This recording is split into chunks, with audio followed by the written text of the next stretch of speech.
ये जो धरना दिया जा रहा है, किस मुद्दे को लेकर दिया जा रहा है धरना?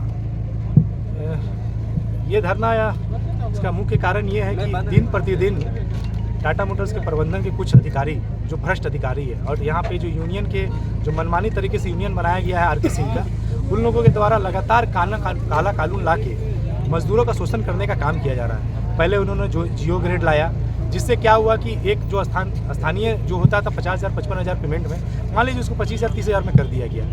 एक साथ काम करने वाला व्यक्ति एक साथ अप्रेंटिसशिप करते हैं, एक व्यक्ति को 50,000 पेमेंट मिलता है और एक व्यक्ति को मान लीजिए कि 30,000 मिलता है, तो 20,000 का फर्क आ जा रहा है। उनका डीए काट दिया जा रहा है, 15,000 डीए है, 13,000 डीए, उसे 500 रुपये कर दिया जा रहा है। वो सब किया गया। उसके बाद मान लीजिए कि ब्लॉक क्लोजर को बढ़ा दिया गया, 52 दिन 54 दिन का ब्लॉक क्लोजर कर दिया गया।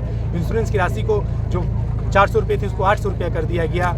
ऐसे धीरे धीरे करते जो लोग इनके खिलाफ आवाज़ उठाते हैं या बोलने की कोशिश करते हैं, उस पर झूठा इल्ज़ाम लगा के कंपनी से बाहर कर दिया जाता है। ऐसी बहुत सारी समस्या हैं। अब क्या हुआ कि इस बार ग्रेड में उन्होंने क्या किया है, एक नया टी ग्रेड लाया है। जबकि आम सभा में उन्होंने वादा किया था आर के सिंह ने कि हम जितने भी जियो ग्रेड के लोग हैं जिनको गलतफहमी में कुछ गलतियां हो गई हैं, उसे सुधारने का काम किया जाएगा और उनका डीए को बढ़ाने का काम किया जाएगा, और भी बहुत सारे बर्खास्त कर्मियों को वापस बुलाने का काम किया जाएगा, और भी बहुत सारी सुविधा देने का वादा किया था। लेकिन उसमें से कोई भी कार्य इन्होंने नहीं किया है। इन्होंने क्या किया कि एक टी ग्रेड ला दिया। एक टी ग्रेड ला के ऐसा किया कि सारे मजदूर जो टाटा मोटर्स के यहाँ के हैं, पंतनगर लखनऊ के जितने हैं, सबको एक करने का काम कर रहा है, ताकि क्या करे कि अगर लखनऊ के कोई लोग अगर मजदूर हित में आवाज़ उठाते हैं तो उन्हें ज़बरदस्ती बाई फोर्स या तो उन्हें वहाँ से निकालने का धमकी दिया जाएगा, या तो बोले अगर काम करना है तो आप अपने जगह छोड़ के या तो जमशेदपुर के जो लोग हैं उन्हें लखनऊ भेजा जाएगा, पंतनगर भेजा जाएगा, और यहाँ के लोग एक तरह से यहाँ के होके बेघर हो जाएंगे। ये कानून लाया गया जो पूरी तरह से गलत है, क्योंकि टी ग्रेड लाने से और कोई फायदा मजदूर को नहीं हुआ है। मान लीजिए कोई ग्रेड अगर आप ला रहे हैं तो उससे कुछ सुविधाएं मिलती है, कोई सुविधाएं नहीं मिली है। उसके बाद ये अगर खत्म नहीं हुआ तब तक ये BRS का स्कीम ला दिए, और उसमें 700 लोगों का ये एस्टिमेट रखे हैं कि 700 लोगों को हटाना है। अब समझ लीजिए कि 500-600 लोग क्या स्वेच्छा से कभी अपनी नौकरी को गंवाते हैं क्या, या देते हैं क्या? तो बाई फोर्स इन लोगों को अभी कंपनी से निकालने का काम किया जाएगा, और ये क्रियाकलाप चालू भी हो चुका है अंदर में, और आप नहीं निकलोगे तो आपको लखनऊ, नगर या कहीं और भेज दिया जाएगा। मजबूरन में वैसे व्यक्ति को BRS लेना ही पड़ेगा। इन्हीं सभी बातों को लेके ये सब चीज़ों को ख़त्म किया जाए और निष्पक्ष चुनाव करा के DC SSP की देख रेख में सारे मजदूरों को भाग लेने मिले चुनाव में, और एक सही यूनियन आए और वो फैसला करे ये सारी चीज़ें।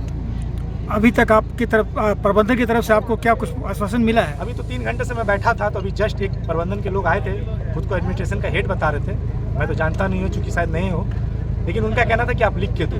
जबकि मैंने उन्हें बोला कि ये सारी चीज़ों की समस्या को मैं लिख के लगातार मैं खुद टाटा मोटर्स एम्प्लॉई था, तो मुझे भी सस्पेंड किया गया था, तो मैंने उस बातों को भी रखा है। तो मैं बोला कि लिखने का सिलसिला तो 8 साल से चल रहा है, आज तक खाली लिखा ही जा रहा है, लेकिन उसमें कोई भी काम किया नहीं जा रहा, और मजदूरों का शोषण लगातार चालू है। नए नए कानून लाए जा रहे हैं और उसे पारित कर दिया जा रहा है, कोई सुनने वाला नहीं है। तो कितना लिख के दे? मैं बस इतना मांग कर रहा हूँ कि आप इतना भरोसा दिला दीजिए, आप ये लिख के दे दीजिए कि हाँ, अगर हम जांच करेंगे और पता चलेगा कि यूनियन गलत तरीके से बनाया गया है, तो इस पर हम कार्रवाई करते हुए DC और SP से रिक्वेस्ट करेंगे, हम भी साथ में रहेंगे।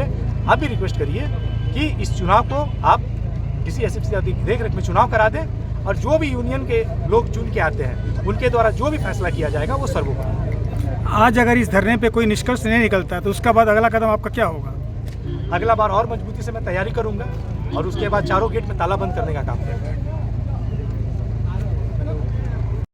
जिंदाबाद जिंदाबाद बंटी भैया जिंदाबाद, जिंदाबाद जिंदाबाद बंटी भैया जिंदाबाद, जिंदाबाद जिंदाबाद।